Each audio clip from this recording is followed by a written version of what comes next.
Namaskar dear students and welcome to my class on solving civil services aptitude test 2023। Paper हमारे पास set ए है। तो शुरू करते हैं। इस क्लास में कोशिश ये है कि हम क्वेश्चंस को जो जनरली टफ माने जाते हैं या टफ आए भी हैं, हम उनको बहुत सरल और सहज तरीके से करें, कुछ शॉर्टकट्स का इस्तेमाल करें और कुछ मैथमेटिक्स के ऐसे टूल्स का इस्तेमाल करें जो जनरली 10th क्लास में नहीं पढ़ाए जाते हैं परंतु है बहुत सरल। मैं दो तरह के टूल्स का इस्तेमाल करूंगा। एक मैं करूंगा मॉड्यूलर अरिथमेटिक जो अपने आप में बहुत सरल है लेकिन बहुत टफ से टफ क्वेश्चंस को भी सेकंड्स में सॉल्व करती है, और दूसरा ए बिट ऑफ वैदिक मैथमेटिक्स, वो भी बहुत सरल है और आपको मैं जब क्वेश्चन सॉल्व कराऊंगा उसी में आपको बहुत चीजें क्लियर होंगी। तो शुरू करते हैं डियर स्टूडेंट्स। मैं Sanjay Mohan Bhatnagar and our first question is, तो एग्जाम का पहला क्वेश्चन देखते हैं, फोर्थ है ये सीरियल नंबर पर। राज हैज 10 पेयर्स ऑफ रेड, तो रेड के 10 पेयर्स हैं यानी कि 20 शूज है। 9 पेयर्स ऑफ वाइट यानी 18 शूज है। एंड 8 पेयर्स ऑफ ब्लैक यानी 16 शूज है। In a box, if he randomly picks shoes one by one without replacement from the box to get the red pair of shoes to wear, what is the maximum number of attempts he has to make? मतलब इस box में जिसमें ये सारे shoes रखे हुए हैं, इसमें से अगर एक एक जूता निकाला जाए विदाउट रिप्लेसमेंट तो मैक्सिमम अटेम्प्ट्स कितने बनाने पड़ेंगे उसको कि उसको एक रेड पेयर मिले। अब एक इम्पॉर्टेंट चीज समझने की है जिसका एक रेलिवेंस आगे आएगा कि रेड पेयर मींस एक लेफ्ट लेग का शू और एक राइट लेग का शू, करेक्ट। दूसरी चीज ये है कि जो नॉन रेड हैं वो शूज हैं 18 और 16 34 ये वाले। तो चूंकि मैक्सिमम अटेम्प्ट्स की बात हो रही है इसलिए अगर वो एक एक करके शूज निकालता है तो हम ये मान सकते हैं कि सारे 34 शूज उसने निकाल लिए हैं जो कि नॉन रेड है। अब अगला जो भी शू आएगा निकालने के लिए वो हर हालत में रेड होगा। तो आमतौर से स्टूडेंट्स क्या गलती कर सकते हैं, इसके रेफरेंस में बता रहा हूँ, इसके रेफरेंस में वो ये कह सकते हैं, वो ये मान सकते हैं कि चूंकि 34 शूज निकल गए हैं, अब 34 के बाद जो भी 2 शूज निकलेंगे वो हर हालत में रेड होंगे, इसलिए आंसर 36 होना चाहिए और ये ऑप्शन में है भी। तो कैंडिडेट्स इसमें 36 का आंसर यानी ऑप्शन बी को भी मार्क कर सकते हैं। लेकिन यहाँ पर ये वाला पॉइंट आपको ध्यान रखना है कि जब हम पेयर ऑफ शूज की बात कर रहे हैं, क्योंकि उसने रेड पेयर ऑफ शूज बोला है बड़ा कैटेगरिकली, तो हमको एक लेफ्ट लेग का शू चाहिए, एक राइट लेग का शू चाहिए। इसका मतलब ये है कि हमको इस 34 में मैक्सिमम और 10 शू निकालने पड़ेंगे। हो सकता है कि वो सारे एक ही लेग के आए, राइट लेग के आए, लेफ्ट लेग के आए, तो आपके पास आ गया 44। लेकिन अब इसके बाद जो भी शू आएगा, अगर ये सारे लेफ्ट लेग के आ गए तो इसके बाद जो भी शू आएगा वो राइट लेग का होगा, और अगर ये सारे 10 राइट लेग के आ गए तो इसके बाद जो भी शू आएगा वो लेफ्ट लेग का होगा। तो मैक्सिमम 45 अटेम्प्ट्स बनाने पड़ेंगे। Okay, simple. So option D is the answer. Okay, next question लेते हैं। In how many ways can a batsman score exactly 25 runs by scoring single runs, fours and sixes only, irrespective of the sequence of scoring shots? Now it's a very simple question. Just try to understand कि अगर मेरे पास number of singles x है, number of fours y है और number of sixers z है, then of course x plus 4y, क्योंकि एक y एक 4 4 रन हमको देगा, plus 6z equal to 25। Simple. Now in any case z is always less than और equal to 4 and it is always greater than और equal to 0, क्योंकि 4 से ज्यादा छक्के नहीं हो सकते, सिक्सर नहीं हो सकते और न्यूनतम 0 हो सकते हैं। अब पॉइंट ये उठ रहा है कि मैंने ये जो लिमिट ली है z की 0 और 4 के बीच में, मैंने z ही क्यों चुना, मैंने x और y क्यों नहीं चुना? एक बड़ा सिंपल सा कारण है। अगर मैं x लेता तो x की वैल्यू ऑफ कोर्स x की वैल्यू 25 से छोटी या 25 के बराबर और 0 या 0 से बड़ी। अगर मैं y लेता तो इट इज लेस देन और इक्वल टू 6, क्योंकि 4 छंग 24, 6 चौके लग सकते हैं एंड ग्रेटर देन और इक्वल टू 0। तो यहां पर मेरे को 7 वैल्यूज के लिए एग्जामाइन कराना पड़ेगा और यहां मेरे को 26 वैल्यूज के लिए एग्जामाइन करना पड़ेगा x की। लेकिन यहां पर मैं देख रहा हूं कि मुझे z की सिर्फ 5 वैल्यूज के लिए एग्जामाइन करना है, जो कि बहुत सरल है, बहुत मतलब एक्सप्लेन करने में समय लग रहा है, but it is a question of hardly seconds. तो मुझे जो एग्जामाइन करना है वो करना है z इक्वल टू 0 पर, 1 पर, 2, 3 and 4। Simple. So let's begin. अब जब z बराबर 0, then of course x plus 4y, हमारे पास जो इक्वेशन है वो चूंकि ये है, तो इसलिए जब z बराबर 0, so it becomes x plus 4y equal to 25। अब यहां पर इस जगह मेरे को y की 7 वैल्यूज मिल सकती हैं। कौन कौन सी? 0 से लेके 6 तक, क्योंकि 6 चौके लग सकते हैं, 6 चौक 24 और 1 रन सिंगल से आएगा। करेक्ट। तो z इक्वल टू 0 एसोसिएट हो गया y की 7 वैल्यूज से, तो हमारे पास 7 वैल्यूज यहां पर y की हैं। ओके। अब z इक्वल टू 1 देखते हैं। तो जब z इक्वल टू 1 है तो ये वाली जो इक्वेशन है, ये वाली, ये हो जाती है x plus 4y and this is 6, उधर ट्रांसपोज कर देंगे तो ये बचेगा 19। मैक्सिमम 4 चौके लग सकते हैं। करेक्ट। तो हमको यहां पर y की हर हालत में मैक्सिमम 5 वैल्यूज मिलेंगी। कौन कौन सी? 0 से लेके और 4 तक। करेक्ट। अब z इक्वल टू 2 देखते हैं। 2 करते ही ये 2 6 जा 12 या 2 छंग 12 और x प्लस 4y 25 माइनस 12 13। तो अधिकतम 3 चौके लग सकते हैं या नहीं भी लग सकता है कोई चौका। तो 4 ऑप्शन हमारे पास है, यानी कि हमारे पास y की 4 वैल्यूज मिलती हैं। कौन कौन सी? 0 से लेके 3। नाउ z इक्वल टू 3, तो z इक्वल टू 3 करते ही x plus 4y it is equal to 3 छंग 18, 7 बचा। अधिकतम 1 चौका लग सकता है, तो हमको यहां पर y की 2 वैल्यू मिलती हैं। कौन कौन सी? 0 और 1। तो यहां पर 2 मिली। और finally z equal to 4 means x plus 4y it is equal to, चूंकि 4 छंग 24 उधर 1 हो गया, तो यहां पर हमको y की एक ही वैल्यू मिलती है। कौन सी? 0। तो कुल मिलाकर y की हमको कितनी वैल्यू मिली? 7, ये वाला 7 plus 5 plus 4 plus 2 plus 1। 7 5 4 2 1, 7 5 12 4 16 2 18 19। So 19 is the answer. So option C is the answer. Okay, I hope you got the point. बहुत सरल क्वेश्चन था ये, समझाने में जरूर जितना समय लगा हो, लेकिन जब आप इसको एग्जामिनेशन हॉल में करेंगे इस तरह से, तो मुश्किल से 1 मिनट लगना है इस क्वेश्चन को करने में। नेक्स्ट क्वेश्चन लेते हैं। There are 4 letters and 4 envelopes. तो हमारे सामने ये 4 लेटर्स हैं, से A, B, C, D and there are 4 envelopes. ये हमारे सामने 4 एनवलप्स हैं, से 1 2 3 and 4, and exactly one letter is to be put in exactly one envelope, okay, with the correct address. If the letters are randomly inserted into envelopes, then consider the following statements. Number 1, it is possible that exactly one letter goes into an incorrect envelope. अब इस statement को समझिए। It is possible, क्या ये संभव है कि exactly एक लेटर एक इनकरेक्ट एनवलप में जाता है। अब इसका क्या मतलब है? इसका मतलब ये है कि तीन लेटर्स 3 करेक्ट एनवलप में जाते हैं। Clear?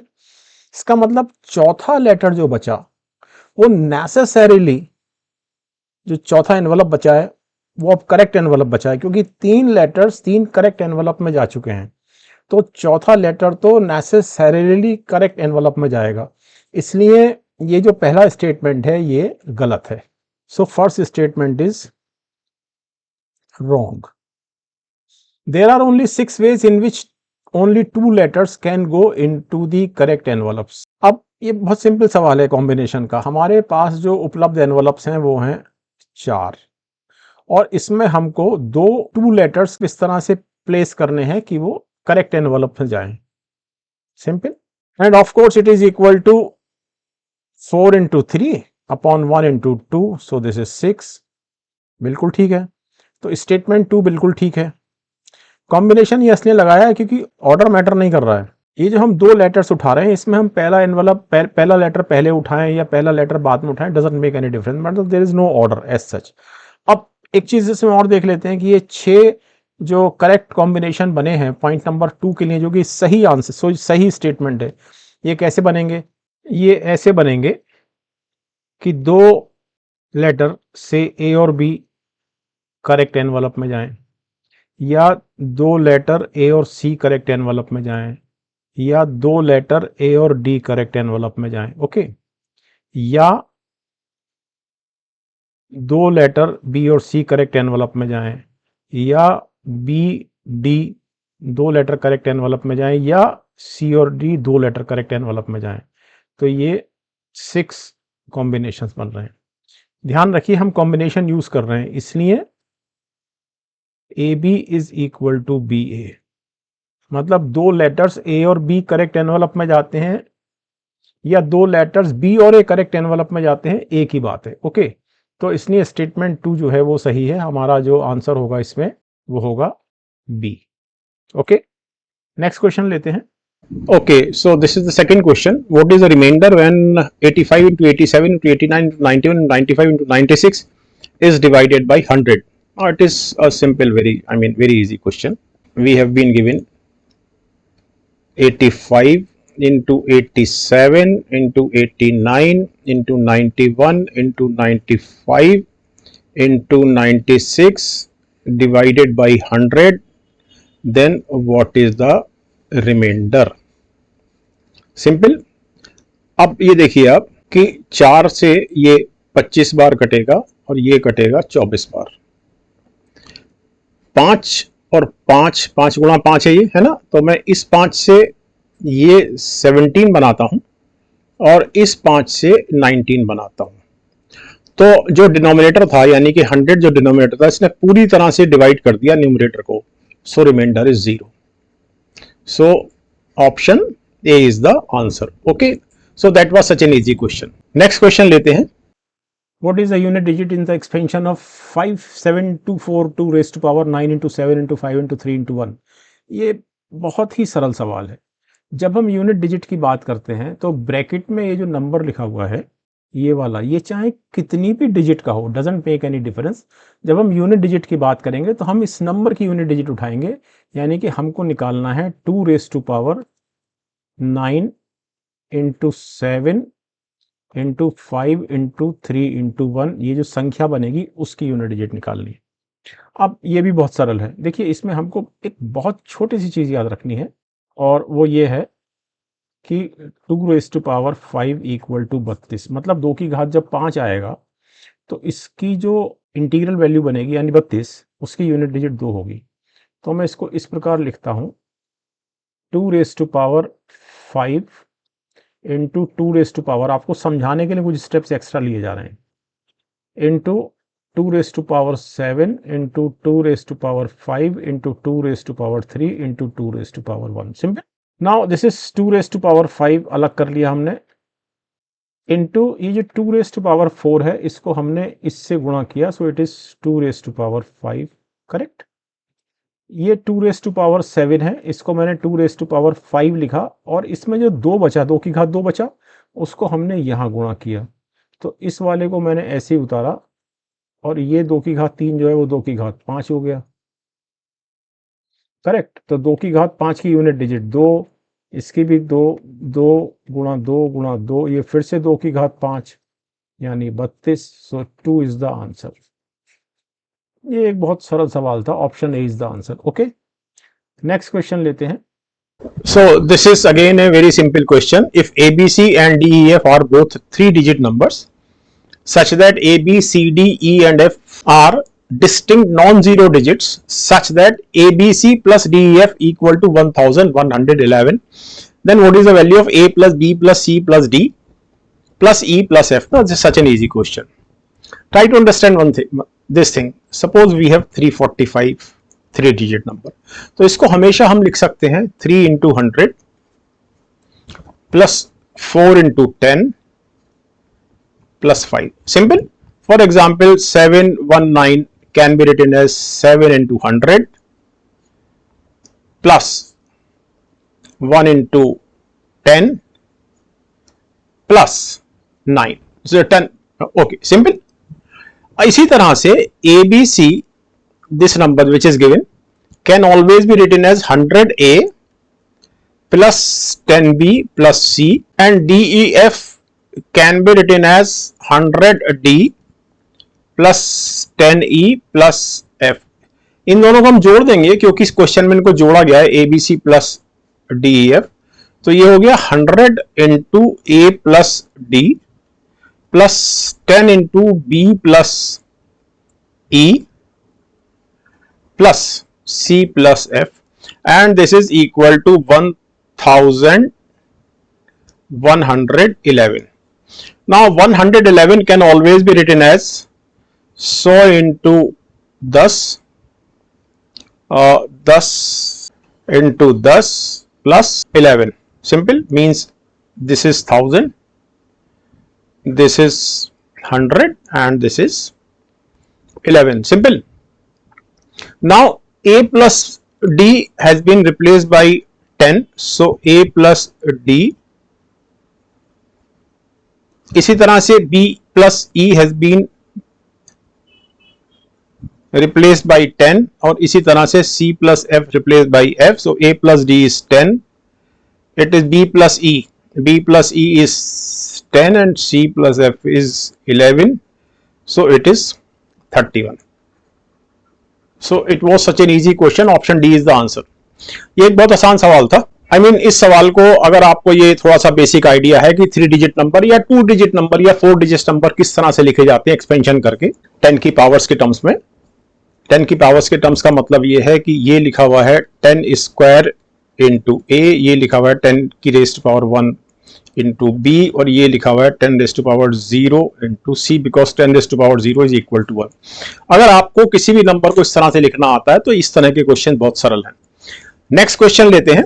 So in this question D is a 3 digit number such that the ratio of the number to the sum of the digit is least. What is the difference between the digit the hundreds place and the digit at the units place? And this is such an easy question. Just try to understand.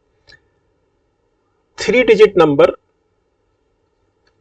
Repeat करते हैं पिछले question की तरह, इस तरह से लिखा जा सकता है.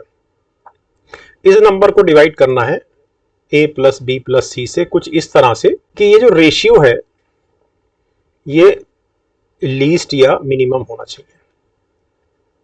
करेक्ट. अब एक बात समझिए, मैं अगर a को 9, 8, 7, 6, 5, 4, 3, 2 इनमें से किसी एक नेचुरल नंबर से रिप्लेस करता हूं तो मेरे पास न्यूमरेटर में या तो 900 समथिंग आएगा या 800 समथिंग आएगा या 700 समथिंग आएगा या इस तरह से चलते हुए 200 प्लस आएगा न्यूमरेटर में. लेकिन मेरे लिए सबसे वाजिब स्थिति क्या होगी मिनिमम नंबर लेने के लिए कि मैं न्यूमरेटर को मिनिमाइज करूं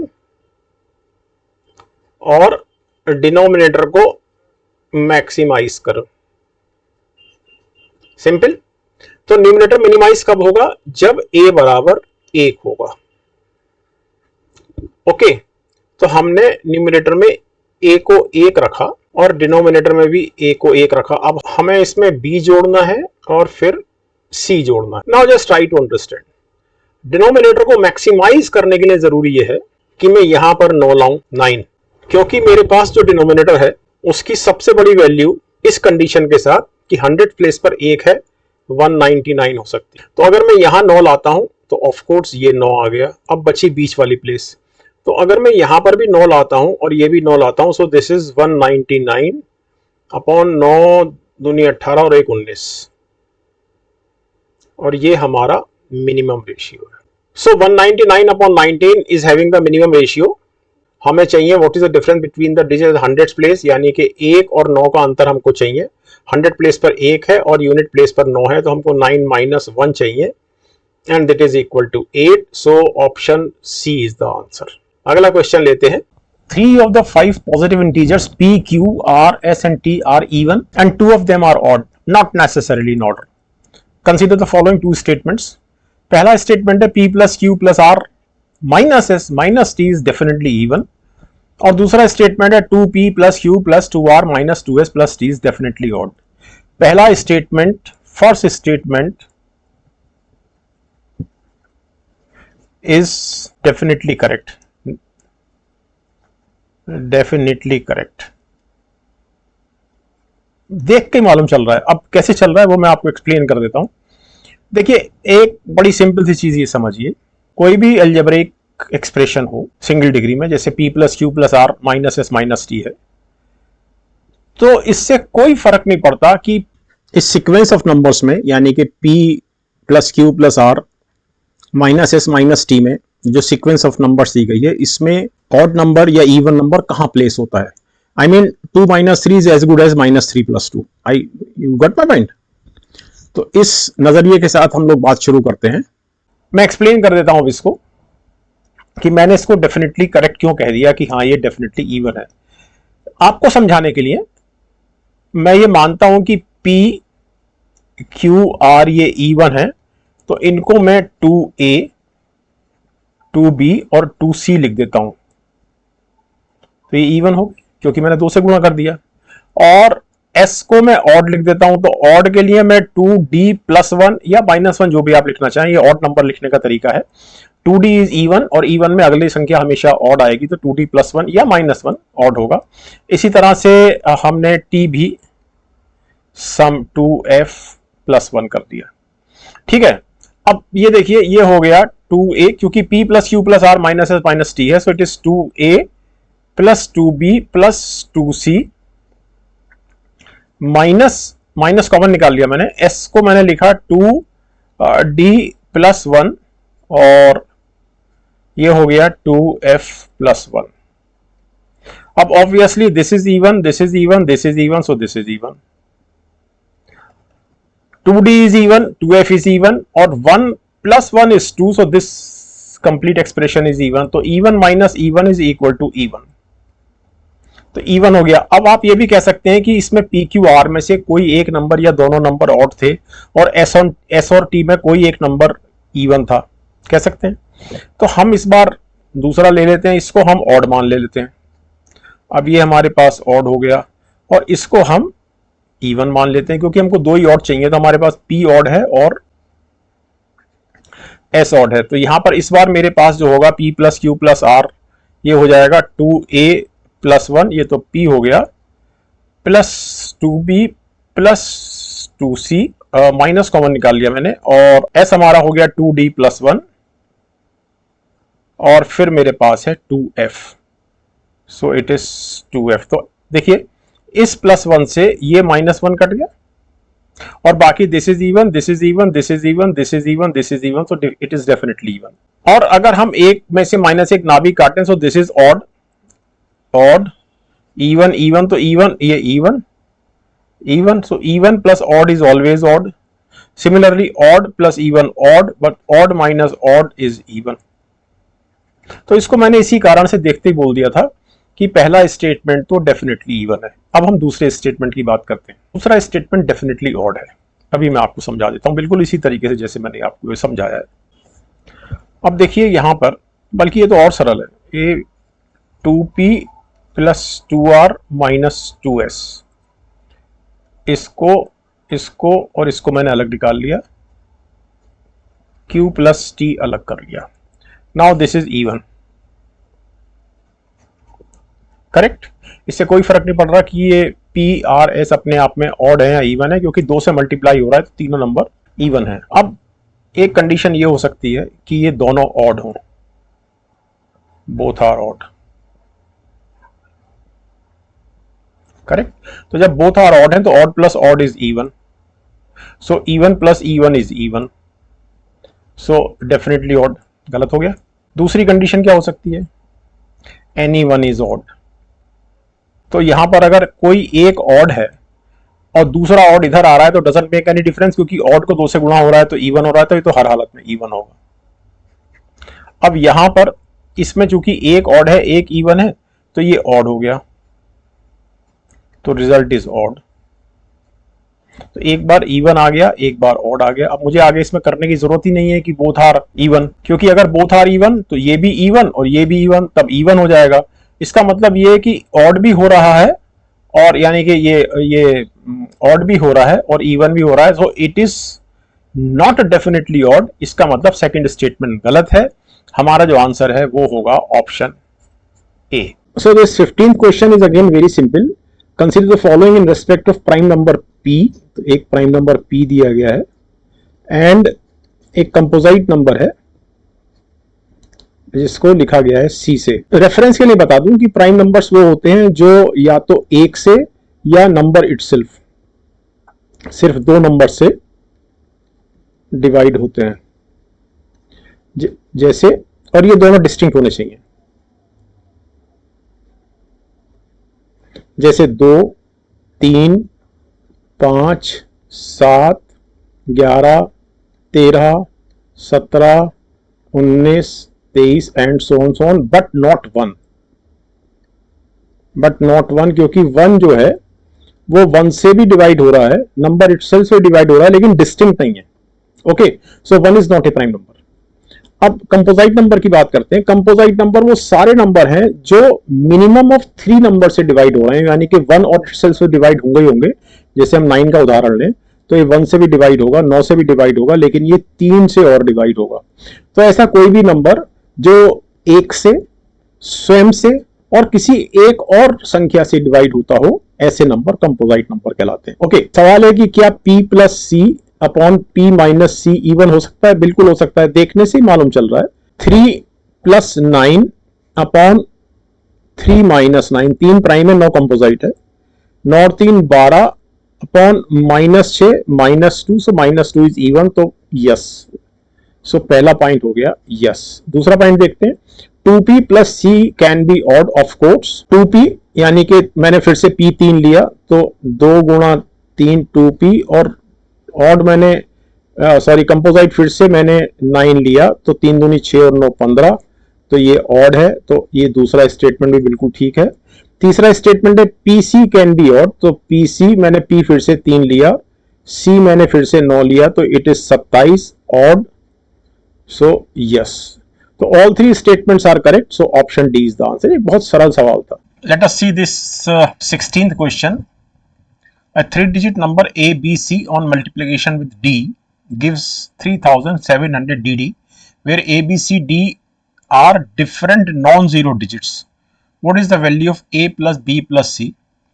देखने में ये क्वेश्चन थोड़ा जटिल, थोड़ा कॉम्प्लेक्स लग सकता है, बट है नहीं।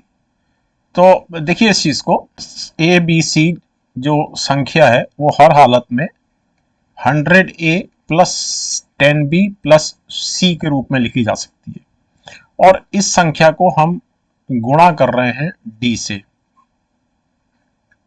Correct, and we are getting 37DD means 3700 plus 11D। अब 11D कैसे आया मैं आपको बता देता हूं। कोई भी संख्या 2 डिजिट की, फॉर एग्जाम्पल 47 लिखी जा सकती है 4 गुणा 10 प्लस 7, है ना। तो अगर आपके पास कोई संख्या 33 है तो आप इसको लिखेंगे 3 इंटू 10 प्लस 3। तो अगर आपके सामने कोई संख्या dd है तो ऑफकोर्स ये 3 into 10 plus 3 it is 11 into 3। इसी तरह से dd अगर है तो ये d इंटू 10 यानी कि 10d plus d, so it is 11d, correct. So 37DD it is equal to 11d। इसका मतलब ये हुआ कि 3700 ये वाला plus 11d is divisible by d। क्यों? क्योंकि ये इस प्रोडक्ट के बराबर है, and it is equal to 100a plus 10b plus c। Simple. अब जब हम इसको डिवाइड करेंगे तो ये आएगा हमारे पास 3700 अपॉन डी प्लस 11। तो 3700 अपॉन डी हमको हर हालत में एक संख्या मिलनी चाहिए, यानी रैशनल नंबर नहीं होना चाहिए, नॉन नेगेटिव इंटीजर होना चाहिए या पॉजिटिव इंटीजर होना चाहिए। तो अब हम देखते हैं क्या डी की वैल्यू 2 हो सकती है? बिल्कुल नहीं हो सकती, क्योंकि तभी 1850 देगा। तो ये जो संख्या है, ये जो 3 डिजिट की संख्या है, क्योंकि ए बी सी है, ये हो जाएगी 4 डिजिट की, 4 डिजिट। अगर हम d बराबर 3 रखें, जो नहीं रख सकते, तो d बराबर 3 रखते ही ये कटेगा नहीं, 3703 से नहीं कटेगा, भूल जाइए, नॉट पॉसिबल। ठीक है, अब d बराबर 4, तो d बराबर 4 जब आप रखते हैं तो आपके पास आता है, तो जब आप d बराबर 4 से डिवाइड करते हैं तो 4 9 36 और 125, तो ये 925 प्लस 11 तो आता है 936। सो 936 वो संख्या है, ये वाली। करके देख लेते हैं। 936 को जब आप 4 से गुणा करेंगे तो 4 छक 24, 4 तिया 12 और 2 14, 4 9 36 और 1 37, तो 37 जी डी आ गया। तो डी बराबर 4 पे बिल्कुल हमको 936 मिल रहा है, और इसमें A is 9, B is 3, C is 6, तो 6 और 3 9 9 18, सो 18 इज द आंसर। तो ये बहुत सरल सवाल था, थोड़ा देखने में टफ लगता था, लेकिन है सरल। So this is 17th question. For any choices of values of x, y, z, the 6-digit number of the form x, y, z is divisible by। ये भी एक बहुत सरल सवाल है। ये कहना चाह रहा है कि x, y, z,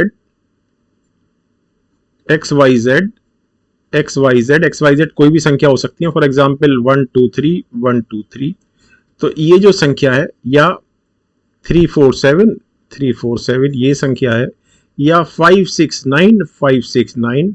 तो इस तरह की सारी संख्याएं, ये जो ऑप्शन 4 दिए हुए हैं, इन ऑप्शंस में जो संख्या दी हुई है उनमें से किस प्रकार डिविजिबल है, मतलब किस किस से डिविजिबल है। तो वैसे तो आप कोई सा भी एक उदाहरण देख के चेक कर सकते हैं, 7 11 13, मतलब इसमें से आप कोई सा भी एक उदाहरण ले सकते हैं और उसको 7 11 13 पर चेक कर सकते हैं, लेकिन उसमें आपको समय लगेगा। 11 का तो बहुत आसान है, 11 का तो अभी देख लेते हैं। फॉर एग्जाम्पल यही उठाते हैं, तो 11 से डिविजिबिलिटी तो अभी चेक हो जाएगी। सो इट इज 5 - 6 + 9 -5 + 6 -9, तो -6 से +6 कटा, 5 से 5 कटा, 9 से 9 कटा, तो ऑफ कोर्स इट इज 0, इसलिए 11 से डिविजिबल है। सिमिलरली ये भी 11 से डिविजिबल है, ये भी 11 से डिविजिबल है। लेकिन 7 और 13 से डिविजिबिलिटी चेक करना थोड़ा लंबा काम है, मतलब लेंथी प्रोसीजर है। तो मैं आपको इसका एक बहुत सिंपल तरीका बता रहा हूँ, किस तरह से इस क्वेश्चन को हम सॉल्व कर सकते हैं। देखिए, जब हमारे पास 3 डिजिट की संख्या होती है, यानी ए बी सी जब होती है, तो हम लिखते हैं 100A + 10B + C। 4 डिजिट की संख्या होगी तो हम लिखेंगे 1000A + 100B + 10C + D। Simple. लेकिन ये है, अच्छा 5 डिजिट की संख्या होगी, A B C D E, तो हम 10,000 से शुरू करेंगे, करेक्ट। लेकिन ये 6 डिजिट की है, तो इसको हम लिखेंगे 1,00,000 x + 10,000 y + 1,000 z + 100 x + 10y + z। तो ये हो गया 1,00,100 x प्लस 1,000 10,000 y ये है और 10 ये है, तो ये 10,000 10y, और 1,000 z ये है, 1,001 z, तो 1,000 कॉमन आ 1,001 कॉमन आ गया। सो it is 100x + 10y + z। अब ये जो 1,001 है, हमको सिर्फ ये चेक करना है कि ये 7 11 13 में से किस किस से डिविजिबल है। 1001 it is immediately divisible by 11। क्यों? क्योंकि 1 - 0 + 0 - 1 = 0। तो ऐसी कोई भी संख्या जिसके डिजिट्स का सम या तो 0 हो या 11 से डिविजिबल हो, तो संख्या अपने आप में 11 से डिविजिबल होती है। तो ये 1001 11 से डिविजिबल है, तो ये 11 से डिविजिबल। अब हमको इसको 1001 को हम 11 से डिवाइड कर देते हैं। तो जब 11 से हम 1001 को डिवाइड करेंगे तो 11 9 99, 1 91 बचा। But 91 is equal to 7 × 13, 13 7 91। तो 7 भी फैक्टर है, 13 भी फैक्टर है, 11 भी फैक्टर है। So option D is the answer. ये सरल सवाल था। वैसे भी मैं आपको इसका एक और शॉर्टकट देने जा रहा हूँ। सपोज 347 लिखा हुआ है, so this is equal to 347 × 1001। Simple. इसलिए XYZ it is equal to XYZ into 1001, यानी कि इस संख्या का ये फैक्टर है और 1001 के फैक्टर 7, 13 और 11 है। So option D is the answer. तो ये एक बहुत सरल सवाल था। नेक्स्ट क्वेश्चन लेते हैं, 18th क्वेश्चन देखते हैं। 125 identical cubes are arranged in the form of a cubical block.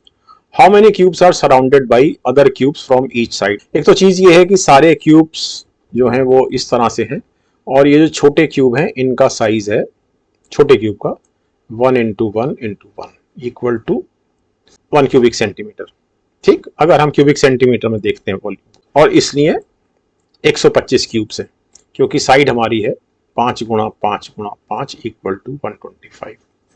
अब how many cubes are surrounded by other cubes from each side, यानी कि हम उन क्यूब्स की बात कर रहे हैं जो क्यूब सरफेस पर नहीं है। तो आप ये साइड भूल जाइए, ये साइड भूल जाइए, ये साइड भूल जाइए, ये साइड, ये साइड, ये साइड, ये साइड और ये साइड। सिंपल, क्योंकि ये इसके अब जो क्यूब बचेंगे वो सरफेस पर नहीं है, वो सारे क्यूब हैं जो कि इन ईच साइड पर जो क्यूब है उनसे सराउंडेड है, यानी कि साइड हमारी अब रिड्यूस हो गई 5-2। ये वाली साइड निकल गई और इस तरफ से ये वाली साइड निकल गई। Very simple. और हमें इसका क्यूब कर देना है, तो 5 - 2 3 और 3 cube equal to 27। So option A is the answer. Remember, इस तरह का जब भी सवाल आए आपको और साइड क्यूब की n दी हुई हो और वो क्यूब निकालने हो हमको जो of course 1 into 1 into 1 size के हैं लेकिन सरफेस पर नहीं है, तो उनकी संख्या होगी n-2 क्यूब। जनरल फार्मूला है। So option A is the answer. ये बहुत सरल सवाल था। नेक्स्ट क्वेश्चन लेते हैं। How many distinct 8 digit numbers can be formed by rearranging the digits of the number 11 22 33 44 such that odd digits occupy odd position and even digits occupy even position। ये भी एक परमुटेशन कॉम्बिनेशन का सरल सवाल है। तो ऑड डिजिट्स को odd place पे रखना है, सो हमको इस तरह से रखना होगा।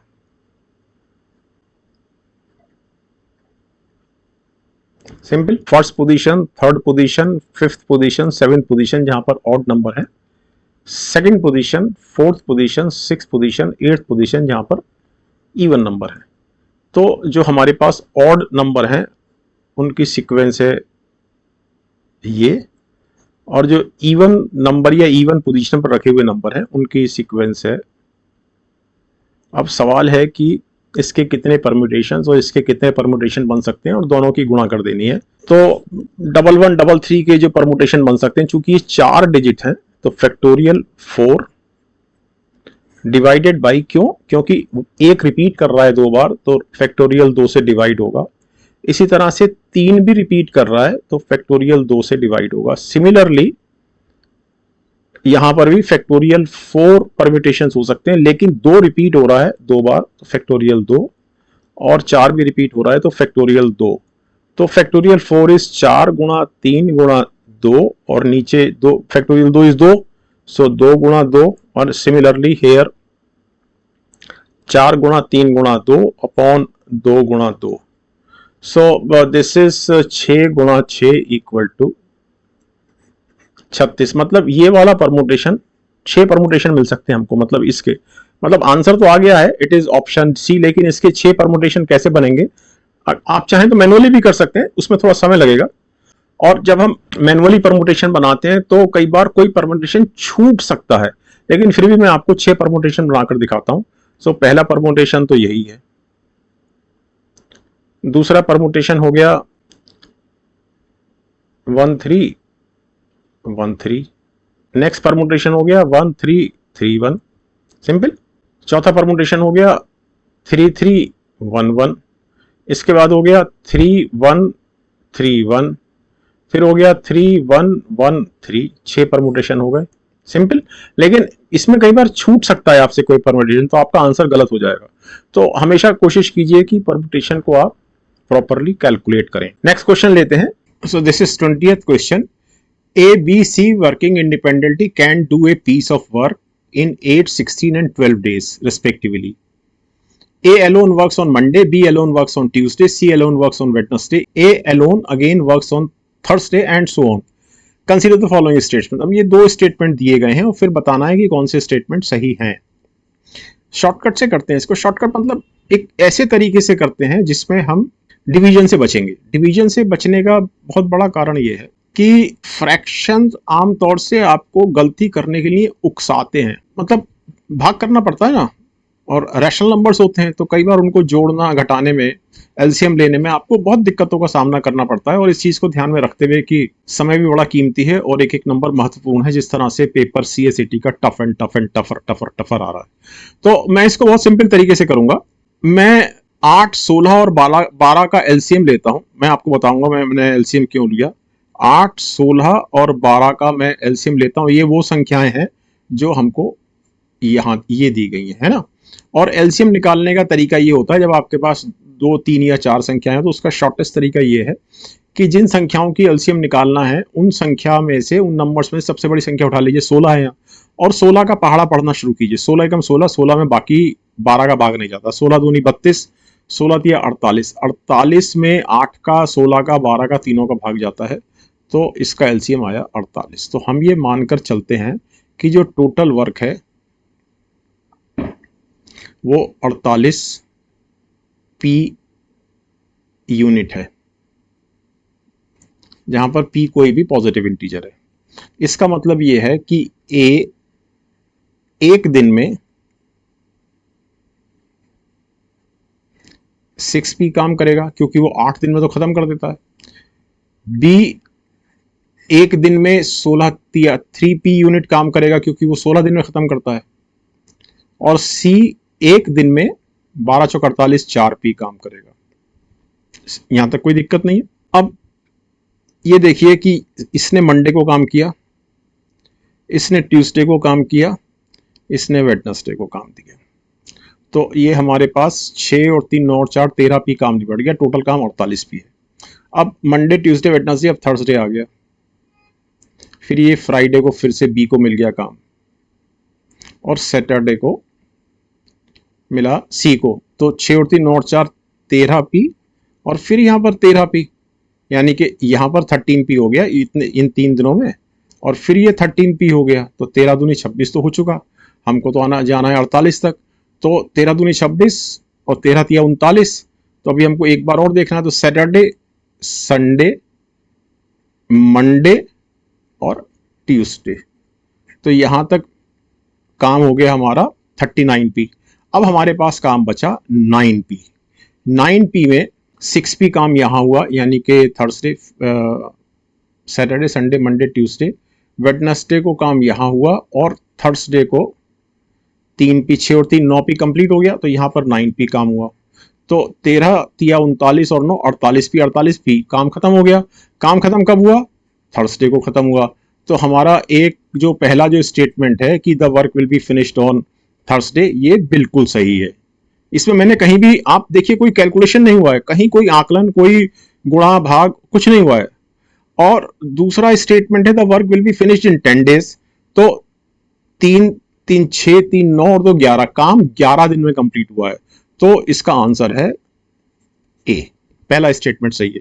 तो मैं सिर्फ रिपीट कर रहा हूं अपनी बात को कि इस तरह के प्रश्नों में आप डिवीजन से बचिए। मतलब डिवीजन से कैसे? अगर आप इसको ट्रेडिशनल तरीके से करते इस क्वेश्चन को, तो आप क्या करते, जिसमें डिवीजन होता, जिसमें आपको भाग भाग करना पड़ता, कि ए एक काम का एक दिन में उस काम का 1/8 पार्ट करता है ए, बी दिए गए काम का एक दिन में 1/16 भाग करता है, सी एक दिन में उस काम का 1/12 भाग करता है। फिर आप 3 दिन में इतना काम होता है, ये आप जोड़ते है ना। फिर यहां भी आप एलसीएम लेते। तो मैंने इस सब से आपको बचाया है। इस तरीके को ध्यान रखिए, इससे आपको इस तरह के प्रश्न करने में कतई कठिनाई नहीं होगी, और क्वेश्चन भी कंपैरेटिवली कम समय में और अधिक शुद्धता के साथ पूर्ण होगा। नेक्स्ट क्वेश्चन लेते हैं। अब इस क्वेश्चन को देखिए, इसमें ये जो साइन है ये एक अलजेब्रिक ऑपरेशन है, किसी भी तरह से डिफाइन किया जा सकता। अब यहां पर 3 नंबर के बीच में एक रिलेशन दिया गया है इस बाइनरी ऑपरेशन को डिफाइन करते हुए, जो पहले इन 2 नंबर पर लगता है, फिर इन 2 नंबर पर लगता है, और रिजल्ट हमारे पास इन तीनों नंबर पर ये ऑपरेशन लगने के बाद 8 आता है। सिमिलरली इन तीनों नंबर पे ये ऑपरेशन लगने के बाद 5 आता है, फिर इन तीनों नंबर्स पर यही सेम ऑपरेशन अप्लाई होता है और 13 आता है। देखने में ये बहुत जटिल और बहुत टफ क्वेश्चन इसलिए लगता है कि यहाँ पर आपको ये जो हमको बाइनरी ऑपरेशन दिया गया है, इसको आप बहुत तरह से डिफाइन कर सकते हैं। I mean, गुणा, भाग, माइनस। तो इसलिए जटिल लग रहा है। जटिल इसलिए लग रहा है क्योंकि आपको इसमें समय लगेगा। लेकिन एक कहावत है कि even the hardest problems have the simplest solutions. तो ये देखते ही जो समझ में आ रहा है वो ये है कि 7 + 9, मैं प्लस लगा रहा हूं इस ऑपरेशन की जगह, 10, 10 9 19 और 7 26, और 26 में जो 2 डिजिट हैं 6 और 2 8 टोटल इनका। इसी तरह से 9 + 11 + 30, 11 और 9 20 और 30 50, और इनका सम जो है वो 5 है। फिर तीसरा देखते हैं 11 + 17 + 21, तो 7 और 2 9 और 4, 9 और 4 13, तो ये 13 आ गया। तो इसी पैटर्न के साथ 23 + 4 + 15, इट इज ऑफ कोर्स 15 4 19 और 23 42, और 42 का सम हुआ 6। सो option A is the answer. Okay, next question लेते हैं। Let x be a positive integer such that 7x + 96 is divisible by x. How many values of x are possible? तो 7x + 96 को जब हम x से डिवाइड करते हैं तो ये चूंकि ये डिविजिबल है इसलिए इसका रिमाइंडर 0 है। Means remainder of 7x upon x plus remainder 96 upon x it is equal to 0। तो ये तो इमीडिएटली प्रूव्ड है। 7x जो है वो x से डिवाइड हो रहा है तो रिमाइंडर 0 है। हमको सिर्फ यहां पर चेक करना है कि 96 को जब हम x से डिवाइड करें तो रिमाइंडर 0 होने की स्थिति में what shall be the values, more than 1 है, of x। Now obviously 96 is equal to 3 into 32, 32 या 96। now 32 is 2 raised to power 5 and 3 raised to power 1। इसको मैंने ऐसे इसलिए लिखा है, remember this thing that every composite number can be factorized into its prime factors। इसको prime factorisation बोलते हैं। तो 2 एक प्राइम नंबर है, 3 एक प्राइम नंबर है, तो हर कंपोजिट नंबर को हम उसके प्राइम फैक्टर्स में तोड़ सकते हैं, कोई भी कंपोजिट नंबर हो।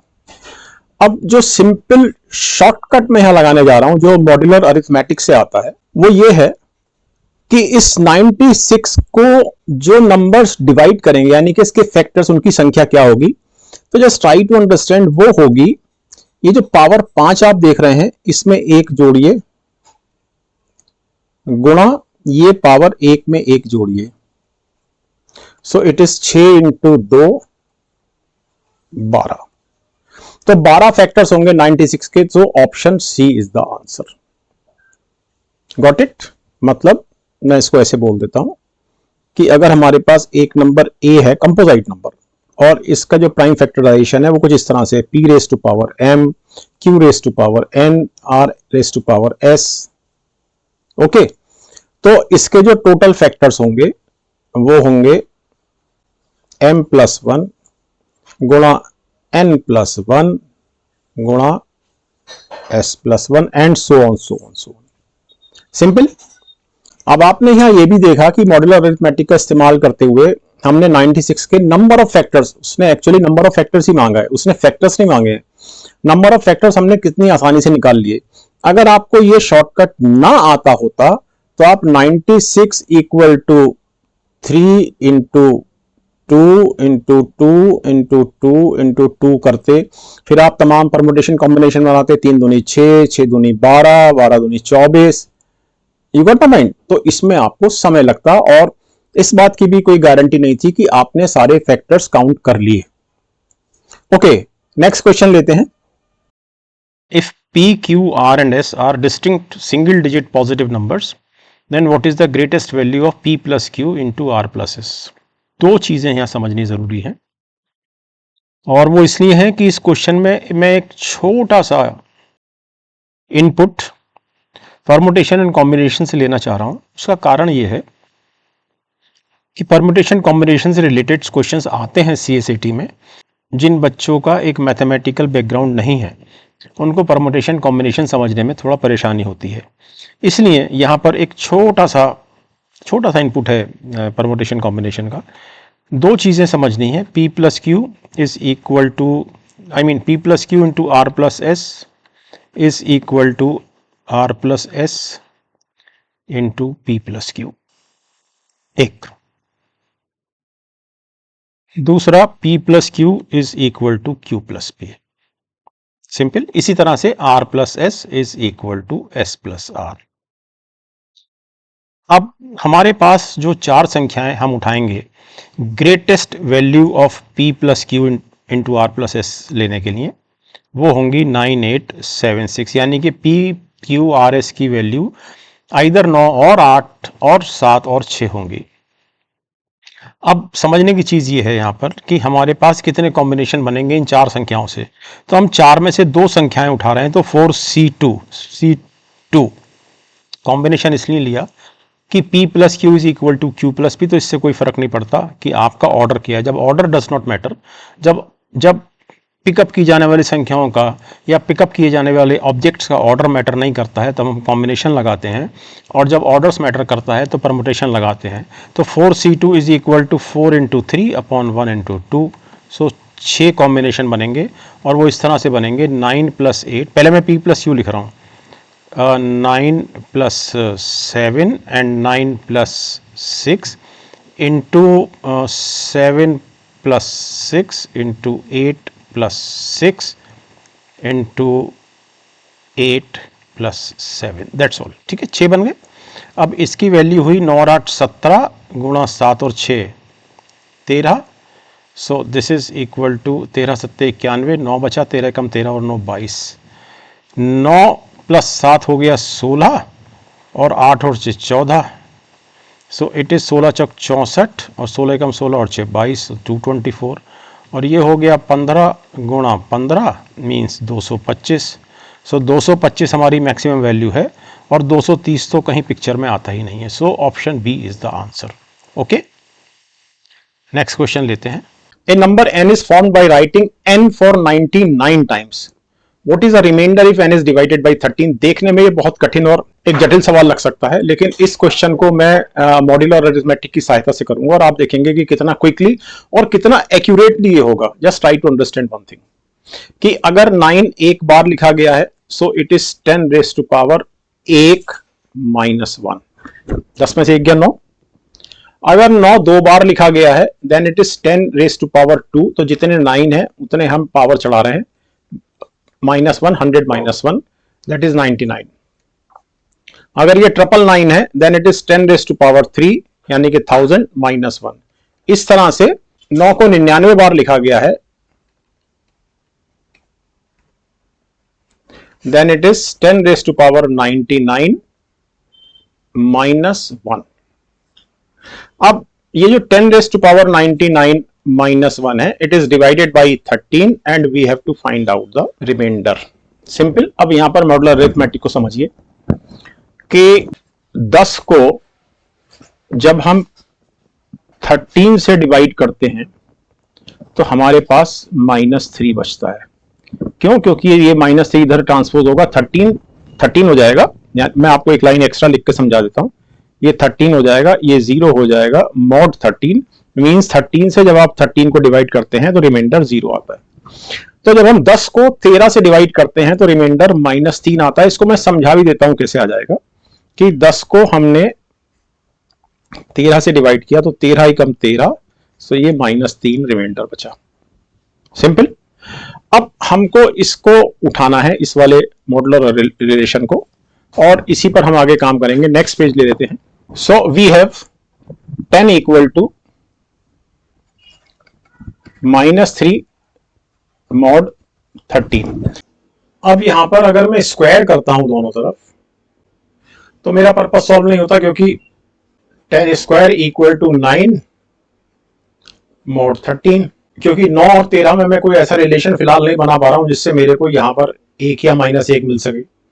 अगर मैं क्यूब करता हूं तो मेरे को 27 माइनस में मिलता है, तो अभी मेरा पर्पस सॉल्व नहीं हो रहा, क्योंकि अगर ये मुझे प्लस में मिलता, अगर मतलब अगर ये इस तरह से होता 10 क्यूब, मतलब जो है नहीं, मैं आपको समझाने के लिए ये कर रहा हूं, अगर ये इस तरह से होता तो इमिडिएटली मैं इसको 13 दूनी 26, एक शेष बचा, मैं इसको इस तरह से लिख देता, फिर मेरा काम मुश्किल से कुछ ही सेकंड्स का रह जाता। लेकिन इससे मेरा काम नहीं हो रहा, तो मैं 13⁴ करूंगा। सो 9 नम 81, हाँ 81 हो गया, 3 3 9, 9 नम 81 मॉड 13। अब यहां पर 10⁻4 इक्वल टू 13 6 78, 3 बचा, 3 मॉड 13। अब मेरा पर्पस सॉल्व हो रहा है यहाँ पर, क्योंकि अब मैं 10⁻4 करूंगा, ये मेरे को 27 मिलेगा। सो 10⁻12 इज इक्वल टू 1 मॉड 13। हमको चाहिए 10⁻99, तो 10⁻12⁸ इक्वल टू 1 पे power 8 mod 13 means 10⁻96 is equal to 1 mod 13। In other words, जब हम 10 की घात 96 को 13 से भाग करते हैं तो हमको रिमाइंडर 1 मिलता है। लेकिन मुझे निकालना है 10⁻99, तो मुझे 10⁻3 और चाहिए। तो 10⁻3 करने के लिए हम इसको उठाएंगे, so it is 10⁻3 equal to, now this is -27, तो 13 दूनी 26 से मेरा काम नहीं हो रहा, लेकिन 13 या 39 प्लस में है हमारे पास, 39 में से 27 गया 12, सो इट इज 12 मॉड 13। इस लाइन का आशय ये है कि जब आप 1000 को 13 से डिवाइड करेंगे तो 12 शेष बचेगा।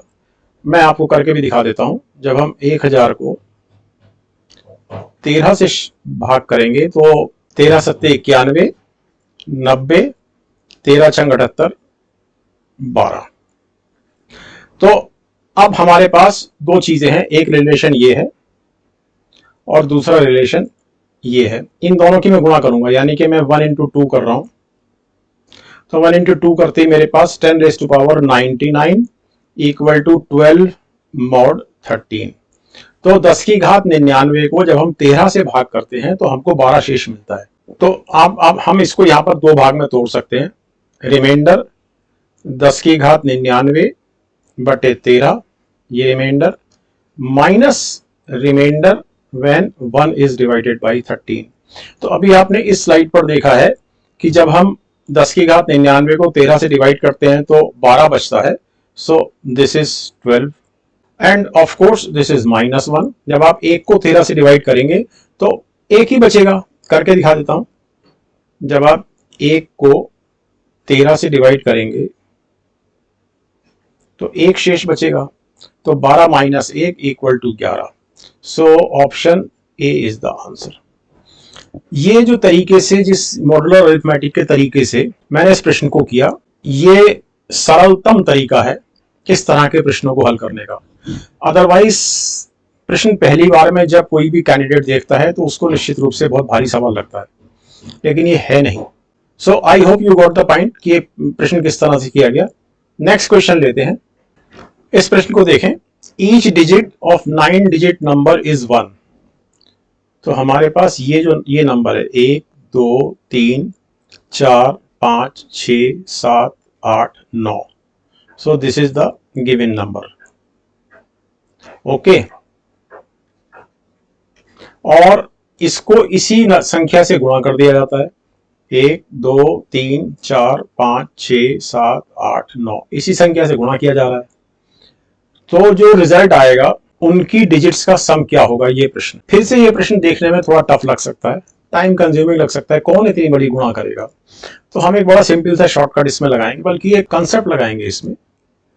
जब 1 को 1 से गुणा करते हैं तो 1 मिलता है, लेकिन जब 11 को 11 से गुणा करते हैं तो 121 मिलता है। यहां सम है 4, यहाँ सम है 1। जब 111 को 111 से गुणा करते हैं तो 1 2 3 2 1 हमें ये परिणाम मिलता है। सम है 2 और 1 3 3 6 और 2 8 और 1 9। क्लियर। जब इस तरह से गुणा करते हैं 1111 की 1111 से तो हमको मिलता है 1 2 3 4। अब ये देखिए आप कि यहाँ पर 11 है, मतलब 1 जो है वो 2 बार इस्तेमाल हुआ है, तो हम यहाँ पर 2 तक रुके हैं। यहाँ पर ट्रिपल 1 है 111 है, तो हम यहाँ पर 3 पर रुके हैं। जब 1111 है यानी 1 जो है वो 4 बार अपीयर हुआ है, तो हम 4 पर रुके हैं और यहाँ से हमने वापस लेना शुरू किया है। और सम हो गया इसका 2 और 1 3 3 6 4 10 3 13 2 15 और 1 16। क्लियर। यानी मैं ये लिख सकता हूँ बड़ा कंफर्टेबली कि जब ये जो संख्या है जो 1 से बनी है, जब एक ही इसमें एक बार आया है then it is 1 raise to power 1। जब 1 2 बार आया है यानी 11 हो गया है, so it is 2 raise to power 2। Digits का सम निकाल रहा हूं, परिणाम जो आया उसके डिजिट्स का सम। यहां पर 1 3 बार आया है, so it is 3 square equal to 9। यहां पर 1 4 बार आया है, सो इट इज 4 स्क्वायर। तो जब यहां पर 9 बार आएगा तो होगा 9 स्क्वायर, यानी कि इसकी जो परिणामी संख्या उसमें sum of digits of the result shall be equal to 9 square, क्योंकि यहां पर हमारे पास 1 की संख्या 9 है, so it is 81। So option C is the answer. Simple सा शॉर्टकट है। नेक्स्ट क्वेश्चन लेते हैं। Now let us see this 29th question. What is the sum of all digits which appear in all the integers from 10 to 100? एक चीज बहुत clear cut ये समझ लीजिए कि क्वेश्चन आपसे ये नहीं कह रहा है कि what is the sum of all the numbers from 10 to 100। Question ये नहीं पूछ रहा है। क्वेश्चन कह रहा है कि 1 में 2 डिजिट है, 1 और 0, इनका सम है 1। 1 1 में 2 डिजिट है, इनका सम है 2। 12 में 2 डिजिट है, 1 2, इनका सम है 3 एंड सो ऑन। यहां सम है 1। इन सब का सम कितना होगा, दैट इज द क्वेश्चन। और इसको एक बहुत ही छोटे से शॉर्टकट से करेंगे, बहुत छोटा सा शॉर्टकट। मतलब ये इतना सरल क्वेश्चन है कि आप बिना इसमें कोई विशेष कैलकुलेशन या कोई कैलकुलेशन नहीं, आप ये बता सकते हैं कि इसका उत्तर 856 है। Let us understand. दो तरीके से मैं इसको करता हूं, हालांकि कंसेप्ट लगभग सेम ही है दोनों में। पहला तरीका ये है कि हमें 1 to 100 में जितने भी इंटीजर्स आ रहे हैं उन सब के डिजिट्स का सम निकाल लेते हैं, और फिर इसमें 1 to 9 तक का टोटल, मतलब 1 to 9 सिंगल डिजिट ही है, इसलिए मैं इसमें इंटीजर्स की डिजिट्स का सम नहीं बोल रहा हूं। इसका टोटल होता है 45, उसको माइनस कर देंगे। करेक्ट। दूसरे तरीके में हम 10 to 100 लगभग यही तरीका लगाकर 10 to 100 तक के इंटीजर्स की डिजिट्स का सम निकाल लेंगे। दोनों बहुत सिंपल तरीके हैं और एक दूसरे से रिलेटेड हैं। Let us start. इस चार्ट को देखिए, इसमें 10 to 100 तक के सारे इंटीजर्स लिखे हुए हैं। अब और इस तरह से लिखे हुए हैं कि 10 to 19, 20 to 29 and so on. अब ये जो 10 to 99 तक के जो इंटीजर्स हैं, मैंने 100 नहीं लिखा है इसमें, 100 को हम बाद में 100 में 1 + 0 + 0 1 जोड़ देंगे इन टोटल सम में। ये 2 डिजिट की संख्याएं हैं और ये यूनिट डिजिट है और ये टेंस डिजिट है। करेक्ट। अब हम पहले कॉलम में आते हैं। पहले कॉलम में जो यूनिट डिजिट है वो है 0 1 2 3 4 5 6 7 8 9। दूसरे कॉलम में यूनिट डिजिट है 0 1 2 3 4 5 6 7 8 9, यानी कि सारे कॉलम में, ये 9 कॉलम है, इन 9 कॉलम में जितनी भी संख्याएं लिखी हुई हैं उन सब का यूनिट डिजिट 0 से लेके 9 तक का है। और sum of all digits from 0 to 9 it is equal to 45। 45। तो 45 कितनी बार आया? Of course 1 2 3 4 5 6 7 8 9। तो 45 इंटू 9 तो सारी यूनिट डिजिट्स का सम हुआ, जो हुआ 9 पंजे 45, 9 चौक 36, 4 40। करेक्ट। अब आप इसको हॉरिजॉन्टली देखिए, इन लाइनों को। हॉरिजॉन्टल में जो टेंस डिजिट है इट इज 1 2 3 4 5 6 7 8 9। इसी तरह से सेकंड रो में 1 2 3 4 एंड अप टू 9। तो जितनी भी हमारे पास रोज हैं उन सब में जो नंबर्स हैं उनकी टेंस डिजिट 1 से लेके 9 तक है, और फिर से उनका टोटल हो गया, यानी कि ये तो हो गया यूनिट डिजिट का टोटल, यूनिट डिजिट, और जो टेंस डिजिट हैं उनका टोटल भी हो गया 45 इंटू कितनी है ये, 1 2 3 4 5 6 7 8 9 10। तो ये हो गया 10, ये हो गया 450, 450। दोनों का टोटल कर लीजिए, 405 और 450, 5 5 4 और 4 8। करेक्ट। और इसमें फाइनली 100 का जो टोटल एक बनेगा वो एक इसमें जोड़ दीजिए, 856। So option B is the answer. Very simple. अब एक और तरीका इसी कंसेप्ट पर वो भी देख लेते हैं। अब इसी टेबल को मैंने रिराइट किया है और इसमें मैंने एक कॉलम, पहला कॉलम और जोड़ा है ये वाला, और इसमें मैंने 1 से लेकर 9 तक की संख्याएं लिखी हैं, लेकिन 2 डिजिट के प्रारूप में, यानी कि 0 को 00, 1 को 01, 2 को 02 एंड सो ऑन। सेम चीज है, पहले कॉलम का टोटल हुआ 45, 45। इस कॉलम की या पहले कॉलम की यूनिट डिजिट का टोटल हुआ 45, ऐसे बोल लीजिए क्योंकि हम 2 डिजिट की बात कर रहे हैं। सेकंड कॉलम में जो यूनिट डिजिट है उसका भी सम, सारी यूनिट डिजिट्स का 45 हुआ, यहां पर भी यूनिट डिजिट्स का सम 45 हुआ एंड सो ऑन। और ये 10 कॉलम है, तो 45 इंटू 10, 450 उन सारी यूनिट डिजिट्स का सम हुआ जो इन कॉलम्स में जो नंबर है उसमें अपियर हो रही हैं। ठीक। अब रोज की बात कर लेते हैं। तो रोज में 1 2 और अप टू 9, 9। इसी तरह से सेकंड रो देख लेते हैं, 0 1 और 1 टू 9। थर्ड रो देख लेते हैं, 0 1 और फिर अप टू 9। तो ये हमारे पास कितने हैं, ये हैं 1 2 3 4 5 6 7 8 9 10। तो ये भी 10 हैं। सो it is again 45 into 10, so it is 450, so it is 900। अब आपको यहां एक चीज क्लियर हो गई कि मैं अगर ये कहूं आपको कि sum of all digits appearing in the integers from 1 to 100 is equal to 900 plus इसमें 1 यानी कि 100 का 1 जो डिजिट्स की संख्या है, जो सम है वो जुड़ेगा 901, 901। Correct, simple. अब हमको निकालना है इसको, ये भी याद रखिएगा कि 1 से लेके 100 तक की जो संख्याएं होती हैं उसमें डिजिट्स का सम 901 होता है, लेकिन हमको चाहिए 10 से 100। तो हमको पहले कॉलम का जो सम आया है 45, इसको माइनस करना पड़ेगा। तो 901 में से मैंने 45 माइनस कर दिया, सो 11 में से 5 गया 6, 9 में से 4 गया 5 और 856 इज द आंसर। तो दोनों तरीके जो सेम कंसेप्ट पर बेस्ड हैं आपको समझ में आ गए होंगे। तो ये बहुत आसान सवाल था, इसलिए मैंने शुरू में कहा था कि अगर आप इसको कैलकुलेट ना भी करें तो आप इमीडिएटली देखते ही बता देंगे कि इस क्वेश्चन का आंसर 856 है। Okay, I hope the point is very clear. Next question लेते हैं। अच्छा, मैं इसको और तरीके से भी कर सकता हूं, लेकिन उसमें फिर कैलकुलेट करना पड़ेगा, फिर मुझे इसमें एक एपी का फॉर्मूला लगाना पड़ेगा, अरिथमेटिक प्रोग्रेशन का, लेकिन उससे मैं बचना चाह रहा हूं और उसमें थोड़ा समय भी लगेगा। तो चलिए नेक्स्ट क्वेश्चन लेते हैं। ये क्वेश्चन देखिए, ABCD इज स्क्वायर। सो एक स्क्वायर ड्रॉ कर लेते हैं,